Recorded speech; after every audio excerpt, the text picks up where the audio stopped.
Assalamualaikum warahmatullahi wabarakatuh. Yang saya hormati Pak Fatoni, STMMSC selaku dosen pengampu pada mata kuliah Enterprise System Planning atau ERP. Video ini akan berisi pemaparan saya terkait jawaban UTS yang telah saya kerjakan. Sebelumnya izinkan saya memperkenalkan diri. Saya Zara Octavia dengan NIM 0903138202 dari kelas Sistem Informasi Bilingual 6A. Baik, pada soal pertama, memiliki gambar alur produksi dengan keterangan jika diketahui untuk memproduksi barang D diperlukan bahan baku A, B, dan C dan kondisi keperluan karakteristiknya sebagai berikut. Seperti yang kita lihat pada gambar alur produksi, sehingga kita harus menentukan nilai netting, loading, offsetting, dan explosion. Selanjutnya, dimulai dari bahan baku D memiliki lead time 1 bulan, sehingga offsetting dan pemasaran dilakukan 1 bulan sebelum kebutuhan bersih diperlukan. Baik, di sini tertera kebutuhan kotor dengan jadwal penerimaan di bulan ketiga sebanyak 20, bulan ke-6 sebanyak 10. Persediaan di tanggal 10, ketika dibutuhkan kebutuhan kotor sebanyak 20, maka persediaan di tanggal 0, kita butuh kebutuhan bersih sebanyak 10, dilakukan offsetting pada bulan sebelumnya sebanyak 10 unit. Kemudian ada kebutuhan kotor 15, persediaan tanggal 0, kebutuhan bersih 0, dilakukan offsetting 15. Kemudian pada bulan ketiga, kebutuhan kotor 20, mendapat jadwal penerimaan 20, sehingga ini menutupi kebutuhan kotor, tidak ada kebutuhan bersih, dan tidak ada offsetting. Pada bulan keempat, kebutuhan kotor 15, sedangkan persediaan di tanggal 0, maka dibutuhkan kebutuhan bersih sebanyak 15, offsetting dilakukan pada bulan ketiga, bulan sebelumnya sebanyak 15. Begitu pula seterusnya. Kemudian untuk loading, kita menggunakan metode fixed period requirement. Di sini kita melakukan intuisi lot sebesar 2 bulan. Artinya, loading akan dilakukan setiap 2 bulan sekali ketika kebutuhan bersih itu muncul. Seperti yang terlihat, pada bulan pertama dan bulan kedua ada kebutuhan sebanyak 10 dan 15. Artinya ada 25 kebutuhan, ada 25 unit kebutuhan. Sehingga di lot kita menuliskan 25. Kemudian persediaan 15 untuk di bulan kedua. Bulan ketiga kita tidak ada kebutuhan, 0, maka tidak ada dilakukan loading, dilakukan pada bulan seterusnya. Sebesar 2 bulan, yaitu pada bulan keempat dan bulan kelima, 15 dan 28, jumlahnya 43, kemudian pada persediaan 28, untuk persediaan ini digunakan untuk bulan selanjutnya. Selanjutnya, seperti pada bulan-bulan 6, bulan 7, dan bulan 8, sama saja dilakukan loading dengan intuisi lot sebesar 2 bulan. Baik, untuk bahan baku C, kita memiliki lead time sebanyak 1 bulan. Pencarian nilai loading bahan baku C menggunakan metode load for load. Hasil explosion, di sini ada kebutuhan kotor yang kita ambil dari offsetting di bahan baku D. Kemudian kita mendapatkan jadwal penerimaan pesanan di bulan pertama sebanyak 10, persediaan di tanggal 15, sehingga persediaan di tanggal 15. Kemudian di bulan kedua ada penerimaan 10, persediaan di tangan itu menjadi 10 karena dibutuhkan kebutuhan kotor sebanyak 15. Kemudian di bulan keempat, kebutuhan kotor 15, persediaan di tangan 10, digunakan untuk bulan keempat menjadi persediaan 0 kurang 5, maka offsetting dilakukan untuk bulan sebelumnya, di sini 5. Pada bulan kelima, kebutuhan kotor 28 mendapat penerimaan pesanan sebanyak 15, maka kita kekurangan di 13 unit. Di kebutuhan bersih kita butuh 13, dilakukan offsetting pada bulan sebelumnya, bulan keempat itu sebanyak 13. Kemudian pada bulan ke-6, kebutuhan kotor sebanyak 10, tidak ada persediaan di tangan, maka kebutuhan bersihnya 10, dilakukan offsetting di bulan kelima sebanyak 10. Begitu pula selanjutnya, untuk loading pada bulan ini dilakukan dengan metode load for load, artinya persediaan diminimalkan seminimal mungkin untuk mengurangi biaya penyimpanan. Kebutuhan bersihnya seperti yang ada di sini di tabel kebutuhan bersih. Bulan pertama, bulan kedua, bulan ketiga sebanyak 0, kemudian bulan kelima itu ada 5 kebutuhan bersih. Kita gunakan metode load for load.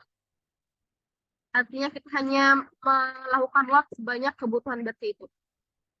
Sehingga kebutuhan bersih 5, lot 5, kebutuhan bersih 13, lot 13, kebutuhan bersih 10, lot 10, dan begitu pula selanjutnya. Oke, untuk bahan baku yang D dengan kondisi loading menggunakan metode FOQ, fixed order quantity, dan dengan intuisi 50, kemudian lead time itu ada 2 bulan. Untuk hasil explosion-nya, explosion, netting, dan offsetting. Nah, untuk explosion ini diambil dari offsetting pada kebutuhan D, namun ini dikalikan 3, karena dengan tadi gambar alur produksinya D, C, dan 3B. Artinya, di sini kebutuhan kotor 30, 45, 0, 45, 84, 30, 60, 69. Dengan jadwal penerimaan di bulan kedua dan bulan ke-6, persediaan di tangan itu ada 25, dibutuhkan kebutuhan kotor 30 di bulan pertama, artinya kita kurang 5. Nah, di sini kita punya waktu lead time itu 2 bulan, artinya offsetting dilakukan 2 bulan sebelumnya, yaitu 5, kebutuhan kotor 45, mendapat penerimaan pesanan itu 10, persediaan di tangan 0, kita kurangan 35, artinya net kebutuhan bersih diperlukan sebanyak 35, dan offsetting dilakukan 2 bulan sebelumnya, yaitu sebanyak 35 pula. Oke, untuk bulan keempat itu ada kebutuhan kotor sebanyak 45, sedangkan persediaan di tangan 0, maka kebutuhan bersih yang 45 dilakukan offsetting 2 bulan sebelumnya di bulan kedua sebanyak 45. Kemudian di bulan kelima, dibutuhkan kebutuhan kotor sebanyak 84, sedangkan persediaan di tangan 0, artinya kebutuhan bersih sebanyak 84, dan dilakukan offsetting 2 bulan sebelumnya sebanyak 84. Begitu pula seterusnya. Untuk loading menggunakan metode fixed order quantity, di mana di sini dilakukan intuisi sebanyak 50. Artinya setiap akan melakukan loading itu sebesar intuisi yang sudah ditentukan.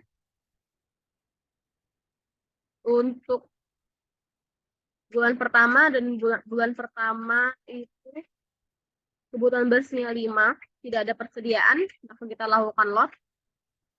Sisa persediaan sebanyak 45. Selanjutnya digunakan untuk bulan kedua, dapat persediaan sisa 10. Bulan ketiga tidak ada kebutuhan, bulan keempat ada kebutuhan sebanyak 45, maka dilakukan lot kembali, sisa 15, kemudian di bulan kelima dibutuhkan 84 kebutuhan bersih, dilakukan lot 2 kali, sehingga sisa persediaan sisa 31, dan begitulah seterusnya. Untuk kondisi bahan baku A, ini memiliki lead time sebanyak 1 bulan. Loading bahan baku A menggunakan metode IOQ, sehingga kita mencari loading dengan rumus. Kemudian untuk biaya pemesanan sebanyak 1.500 per setiap pesanan, dan biaya penyimpanan sebesar 3.000 per unit. Oke. Kebutuhan kotor untuk explosion-nya, kebutuhan kotor diambil dari offsetting dari bahan baku C, bahan baku B. Namun dikalikan 2 karena kita memiliki formula 2A, sehingga kebutuhan kotor di kondisi bahan baku A itu 10, bulan pertama 10, bulan kedua 70, bulan ketiga 0, bulan keempat 90, bulan kelima 168, bulan keenam 20, bulan ketujuh 120, bulan ke-8 138. Oke, lead time-nya 1 bulan, dan mendapat jadwal penerimaan pesanan di bulan pertama, bulan keempat, dan bulan ke-6. Persediaan di tangan itu ada 15, sehingga pada bulan pertama persediaan di tangan tetap 15. Bulan kedua kebutuhan bersih, kebutuhan kotor 70, persediaan di tangan 0, kebutuhan bersih 55, dilakukan rencana pemesanan 1 bulan sebelumnya, yaitu di bulan 1 sebanyak 55. Kemudian bulan keempat kebutuhan kotor 90, mendapatkan penerimaan persediaan sebanyak 20, kekurangan 70, maka dilakukan offsetting sebanyak 70. Bulan kelima 168 kebutuhan kotor, tidak ada persediaan, butuh 168, kemudian dilakukan offsetting 168 di bulan sebelumnya. Begitu pula untuk bulan-bulan selanjutnya. Nah, pada metode IOQ ini ada rumus akar 2D kali K dikali H dengan keterangan D D adalah total kebutuhan satu periode, K adalah biaya pemesanan, H adalah biaya penyimpanan. Didapatkan D sebanyak 551, sehingga IOQ adalah 23 unit. Dilakukan loading seperti di bawah ini.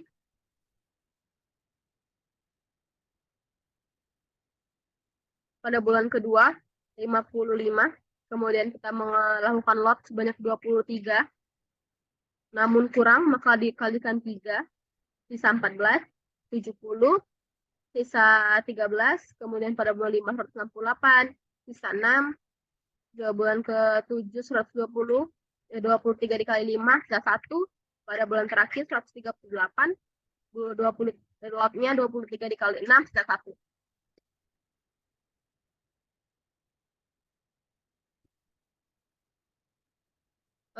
Soal nomor 2, jelaskan faktor-faktor yang dapat menggagalkan implementasi ERP atau SAP pada suatu perusahaan. Berdasarkan jurnal yang saya baca tentang evaluasi keberhasilan manajemen dalam implementasi sistem Enterprise Resource Planning ERP yang ditulis oleh Lutfi Al-Hazami tahun 2021 menuliskan bahwa data perusahaan menunjukkan tingkat ketidakberhasilan implementasi ERP mencapai 20% sejak tahun 2014 sampai 2019.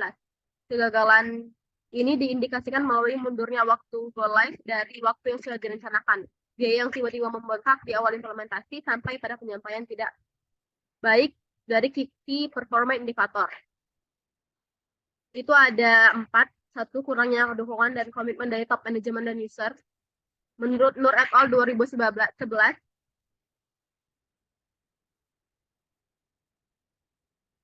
kemudian menurut Chow dan Taber 2012, kebutuhan akan dukungan top manajemen dalam membuat keputusan yang tepat, menengahi, menolak, menyelesaikan konflik, menunjuk tokoh yang berpikiran terbuka, dan mendatangkan praktik dan pendekatan yang memadai. Kemudian, manajemen perubahan di dalam perusahaan, keterlibatan unsur dalam proyek, dan kesiapan sumber daya manusia. Karena siapa sumber daya manusia juga dapat dilihat dari tingkat pengetahuan pengguna. Tingkat pengetahuan pengguna yang minim mengenai sistem ERP dapat menghambat kesuksesan penerapan ERP.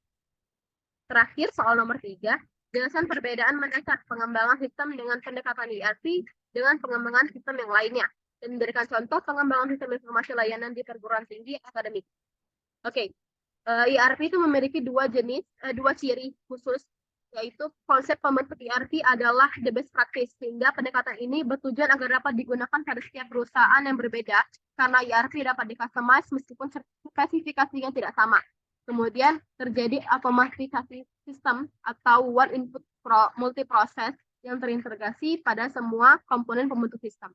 Contohnya pada Universitas Pajajaran menerapkan sistem ERP untuk transaksi finansial, yaitu sistem YOAFIS yang telah ada, merupakan integrasi antara sistem ERP dan aplikasi Oracle sebagai aplikasi terstandar internasional. Untuk sistem ERP pada aktivitas bisnis adalah mengintegrasikan sistem ERP ke layanan pembayaran perbankan.